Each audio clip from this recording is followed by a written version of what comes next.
We've learned in this series that God has given us His incredible spiritual riches in Christ. And part of that richness is God has given us a new identity. And so this new self, this new you that you now are in Jesus is as different from the old as light is from darkness. And so we're going to see today that as a result then, because of who we now are, then we should live a life that reflects the light of Jesus Christ in what we do. And so I want you to understand, first of all, that in Christ, your life has been transformed from darkness into light.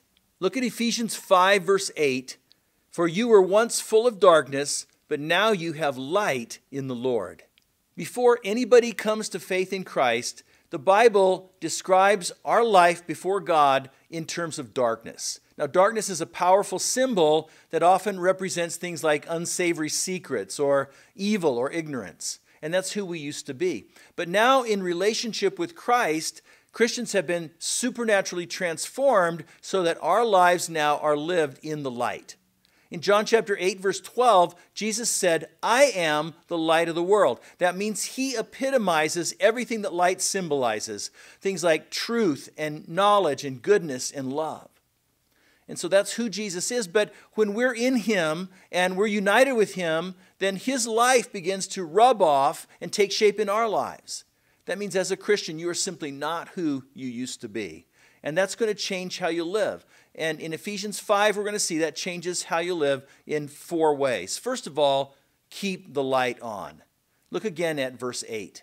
For you were once full of darkness, but now you have light in the Lord. So live as people of light.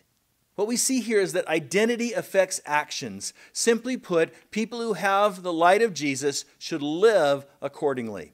Now that word live in verse 8 talks about a continuous process. It's a day-by-day pattern of behavior. So it's not something that you can just flip on and flip off on a whim. And so it's not enough to turn on the light for a couple hours every Sunday, but people of light express the light of Jesus as an ongoing way of life. So we say, keep the light on. And the second thing we see is that as a result, we're going to live in a way that produces good. Verses 9 and 10 say, for this light within you produces only what is good and right and true. Carefully determine what pleases the Lord. It says that the light that comes from Jesus is productive.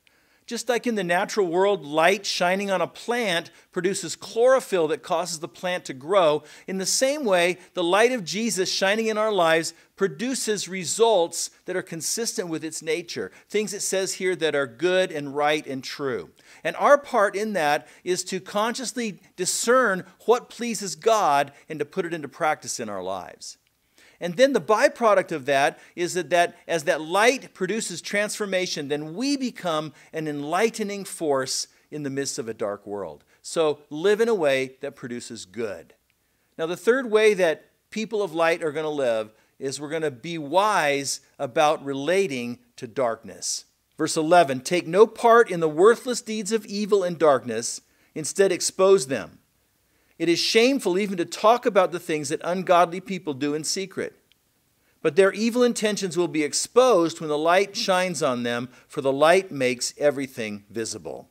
As people of light, we still live in the midst of a dark world. And many of our friends and family and colleagues are still living in darkness. The Bible tells us to abstain from the kind of activities that come naturally to them in that condition. The same kind of things that maybe once came naturally to us. And yet, in spite of that warning, many Christians accommodate themselves to the world by adopting the standards of right and wrong that are common in our culture. But when we do that, then we lose the ability to illuminate the lives of other people. The light within our own lives is dimmed.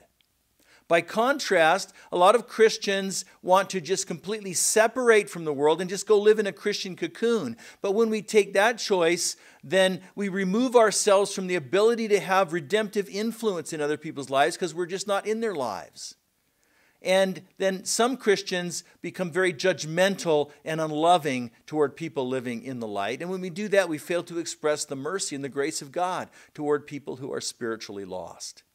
But if we will continue to live as light and be the light of Jesus in the midst of a dark world, then we can trust the light of Jesus to illuminate the truth so that people can see the truth in their own lives.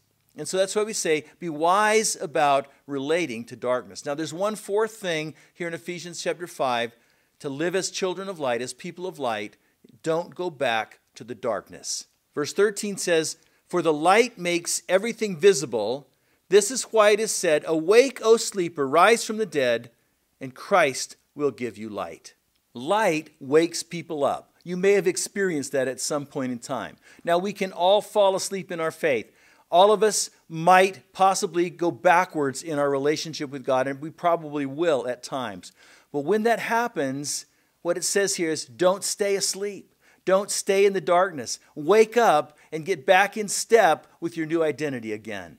As part of our spiritual riches in Christ, those of us who follow him have been given a new identity. We're now people of light. So let's live that way.